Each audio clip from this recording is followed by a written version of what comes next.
నమస్తే, welcome to #you. నేను మీ రాజేష్. ఒకప్పుడు జాతీయ స్థాయిలో జాతీయ రాజకీయాల్లో నరేంద్ర మోదీ ప్రధాని కాక మునుపు అప్పుడు అందరూ కూడా పెద్ద ఎత్తున గుజరాత్ మోడల్ అనే అంశాన్ని విస్తృతంగా చర్చించుకున్నారు.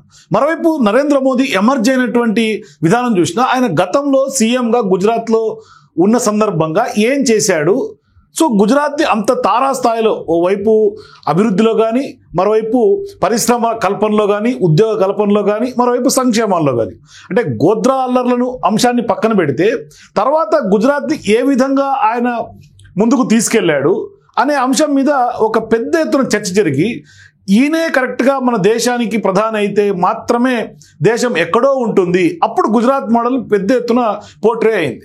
సో ఇప్పుడు గుజరాత్ మోడల్ గురించి ఎవరు చర్చించుకోవట్ల. ఇప్పుడు జాతీయ స్థాయిలో ప్రతిపక్షాల్లో బీజేపీకి ఒక సవాల్ విసిరే ఒక అగ్రనాయకుడిగా, మరోవైపు ప్రతిపక్షాల్లో ఉన్నటువంటి వాళ్ళకు కూడా నాయకత్వ పట్టిమ ఎవరికి ఎక్కువగా ఉంది అనే అంశం మీద చర్చ జరుగుతున్నటువంటి నేపథ్యంలో ఇప్పుడు సీఎం రేవంత్ రెడ్డి నెంబర్ 1 అని దేశంలోనే మాట్లాడుతున్నటువంటి సందర్భాలు ఉన్నాయి.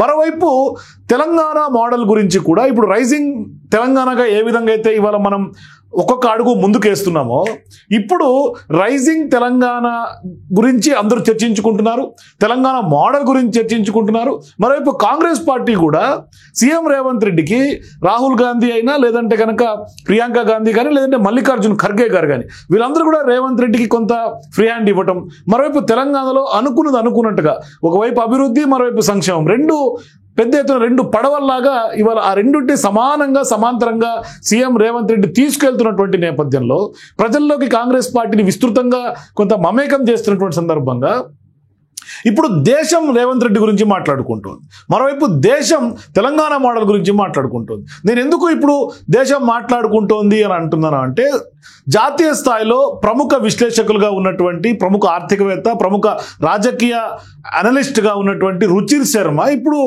సీఎం రేవంత్ రెడ్డి గురించి మాట్లాడటం ఇప్పుడు జాతీయ స్థాయిలో చర్చ జరుగుతున్నటువంటి పరిస్థితి కనిపిస్తుంది. ఇప్పటికే మెజారిటీ ఆఫ్ జాతీయ ఛానల్స్ అన్ని కూడా సీఎం రేవంత్ రెడ్డికి సంబంధించినటువంటి ఇంటర్వ్యూలు, అట్లాగే తెలంగాణ మోడల్ని ఏ విధంగా అయితే జాతీయ స్థాయిలో కొంత పెద్ద ఎత్తున ఇప్పటికే పోర్ట్రేట్ చేసి మరీ చూపిస్తున్నారో, తెలంగాణలో ఏం జరుగుతుందనే అంశాలను ఇవాళ భారతదేశం ముందు ఉంచుతున్నారు.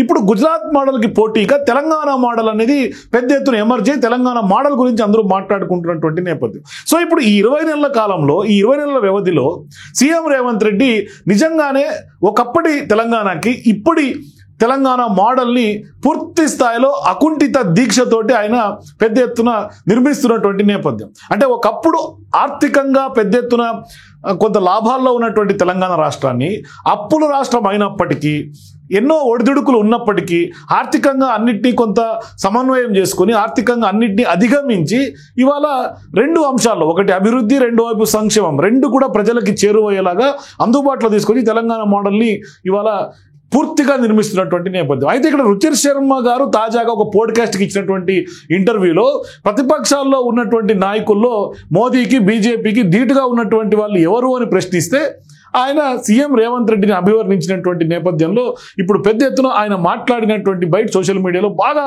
ట్రోల్ అవుతుంది. ఒకసారి ఆయన ఏం మాట్లాడారో చూద్దాం, తర్వాత నేను ఆయన మాటల్ని విశ్లేషించే ప్రయత్నం చేస్తాను. Opposition में who do you think can emerge as a leader, या who has the potential to become a leader who can compete with BJP? अगर मैं जैसे अभी in terms of Revanth Reddy से मिले थे हम जब थे, बहुत ही इंप्रेसिव हैं. अगर आप उनसे मिलोगे तो he is a very impressive chief minister in terms of that. उनके पास in terms of governance के skills हैं etc. पर I think that what the अगर कांग्रेस के पास थोड़ी स्ट्रैटेजी ठीक रहे, उनको क्या करना चाहिए कि एक स्टेट के चीफ मिनिस्टर को पुश करना चाहिए. In turn, one state chief minister should make that state a model. जैसे अगर आप मोदी का भी मॉडल देखें तो उन्होंने क्या किया.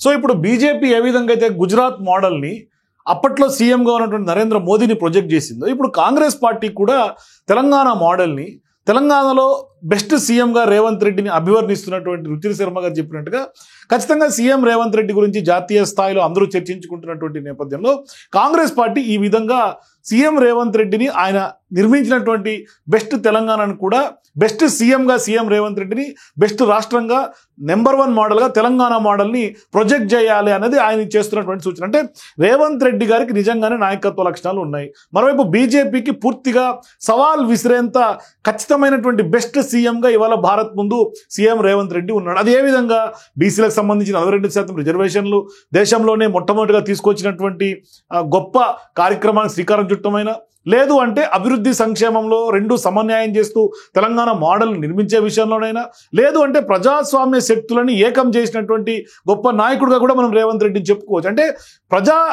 ప్రపంచవ్యాప్తంగా ఇప్పుడు గుర్తింపు తెచ్చినటువంటి తెలంగాణ ఒక రకంగా అభివృద్ధి యొక్క డెవలప్మెంట్ స్టోరీస్ కనుక చూస్తే రాజకీయంగా విభజనలతో నిండినటువంటి ఇటువంటి క్లిష్ట సమయంలో కూడా భారత్ ప్రజాస్వామికానికి ఒక ఏకీకృత శక్తిగా ఎదగాలి అంటే ఖచ్చితంగా తెలంగాణకే సాధ్యమవుతుంది అనే అంశాన్ని స్పష్టంగా చెప్పుకోవచ్చు.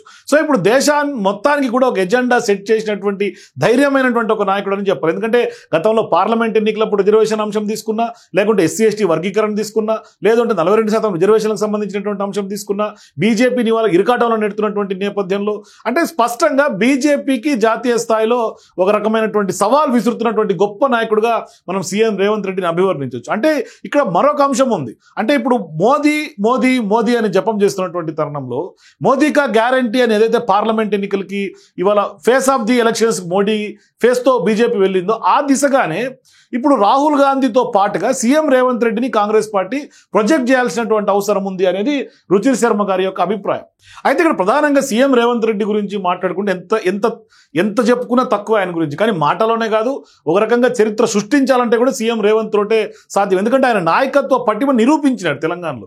అంటే బీసీలకు రిజర్వేషన్లకు సంబంధించి ఆయన దేశంలోనే అత్యంత శక్తివంతమైనటువంటి ఒక సామాజిక న్యాయం కాంగ్రెస్ తోటే జరుగుతుంది అనే నమ్మకాన్ని కలిగించే విధమైన, అట్లాగే పెద్ద ఎత్తున అన్ని అంశాల్లో ఏ అంశం తీసుకున్నా ఒకవైపేమో నాయకత్వాన్ని కొంత నాయకత్వం చెల్లాచెదరవుతున్నటువంటి నేపథ్యంలో ఒకే గొడుగు కింద తీసుకురావటమే ఇక్కడ ప్రధానంగా కాదు, ఇతర ముఖ్యమంత్రుల్ని పార్టీలను కూడా సవాల్ చేయటం ఇది అసలైనటువంటి నాయకత్వంగా మనకు సీఎం రేవంత్ రెడ్డిది కనిపిస్తుంది. మరికొంతమంది అధికారానికి దాసోహం అనే వాళ్ళు చాలా మంది ఉన్నారు. కానీ ఇక్కడ సీఎం రేవంత్ రెడ్డి అధికారాన్ని ప్రజల్ని శక్తివంతం చేసేందుకు ఒక పెద్ద ఎత్తున కేవలం 2 సంవత్సరాల లోపే ఆయన తెలంగాణ మోడల్ని ఒక జాతీయ స్థాయిలో మోడల్ ఆఫ్ గవర్నెన్స్ను సృష్టించినటువంటి వ్యవహారంగా మనకు కనిపిస్తుంది. అంటే ఇది ఒక రకమైనటువంటి చాలా ఫాస్ట్గా అభివృద్ధి సామాజిక సమగ్రత కలిగినటువంటి ఒక విజయవంతమైనటువంటి ఒక బ్లూ ప్రింట్. అంటే ఇప్పుడు తెలంగాణ మోడల్ దేశంలోనే బ్లూ ప్రింట్గా ఇప్పుడు ప్రపంచం దేశం మాట్లాడుకునే సందర్భాలుగా మనకు కనిపిస్తుంది. అంటే ఖచ్చితంగా ఈ విజయాన్ని ప్రపంచం కూడా గుర్తిస్తోంది. ప్రముఖ గ్లోబల్ విశ్లేషకుడుగా ఉన్నటువంటి రుచిర్ శర్మ ఇప్పుడు రేవంత్ రెడ్డి గురించి మాట్లాడుతా తెలంగాణను భారతదేశంలోనే అత్యంత ఆకర్షణీయమైన అభివృద్ధి డెవలప్మెంట్ స్టోరీగా ఆయన చెప్తున్నటువంటి నేపథ్యం. అంటే ఇప్పుడు రేవంత్ రెడ్డిని అంటే దేశంలో ముఖ్యమంత్రులకు గోల్డ్ స్టాండర్డ్ అని కూడా ఆయన రేవంత్ రెడ్డి గారిని అభివర్ణించడం, ఖచ్చితంగా వ్యక్తిగత నాయకత్వాన్ని ప్రొజెక్ట్ చేయడమే కాకుండా ఇది ఒక ఆలోచనని ఒక ఐడియాని కూడా ముందుకు తీసుకొస్తోంది ఆయన వ్యాఖ్యల ద్వారా, రుచిర్ శర్మ వ్యాఖ్యల ద్వారా. సో ప్రస్తుతానికి తెలంగాణలో ఉన్నటువంటి మోడల్ అన్ని వర్గాల్ని కలుపుకుంటూ ముందుకు వెళ్ళడం, వెనుకబడినటువంటి వాళ్ళకి హక్కులు కాపాడుతా, అట్లాగే ఆధునిక రంగాల్లో అభివృద్ధిని నిర్మిస్తూ ఒక కొత్త భారత్కి అడుగులు వేయాలంటే అది ఖచ్చితంగా తెలంగాణలో ఇక్కడ ఉన్నటువంటి చేస్తున్నటువంటి పనులు కార్యక్రమాలు తెలంగాణలో నిరూపితమైనటువంటి మోడల్గా సీఎం రేవంత్ రెడ్డి ఖచ్చితంగా అందరినీ కొంత ఒక ముందుకు తీసుకెళ్లే ఒక గొప్ప శక్తిలాగా ఇవాళ సీఎం రేవంత్ రెడ్డి జాతీయ స్థాయిలో ఎమర్జ్ అవుతున్నాడు. సో పెద్ద ఎత్తున ఇప్పుడు రుచిర్ శర్మ చేసినటువంటి వ్యాఖ్యల ద్వారా ఇప్పుడు దేశమంతా సీఎం రేవంత్ రెడ్డి గురించి మాట్లాడుతున్నటువంటి నేపథ్యం మనకు కనిపిస్తుంది. సో మీరు కూడా ఈ తాజాగా రుచిర్ శర్మ ఇచ్చినటువంటి పోడ్కాస్ట్లో సీఎం రేవంత్ రెడ్డి గారిని అభివర్ణించడం, మరోవైపు ఇప్పుడు ఖచ్చితంగా ప్రధాని నరేంద్ర మోదీకి అట్లాగే బీజేపీకి పెద్ద ఎత్తున ఒక రోల్ మోడల్గా అట్లాగే గ్లోబల్ మోడల్గా తెలంగాణను నిలపడంలో సీఎం రేవంత్ రెడ్డి గారి కృషి అంతా, మరోవైపు నిజంగానే ఒక గొప్ప నాయకత్వ పటిమ కలిగినటువంటి రేవంత్ రెడ్డి ఇప్పుడు బీజేపీకి నిజంగానే సవాళ్ళు ఎంత మేర ఇస్తూ ఉన్నాడు. సో నిజంగానే ఇప్పుడు బీజేపీ నిరకాటంలో పెట్టడంలో రేవంత్ రెడ్డి సక్సెస్ ఎంత? మీ అభిప్రాయాల కింద కామెంట్స్ తెలియజేయండి. For more videos please watch #.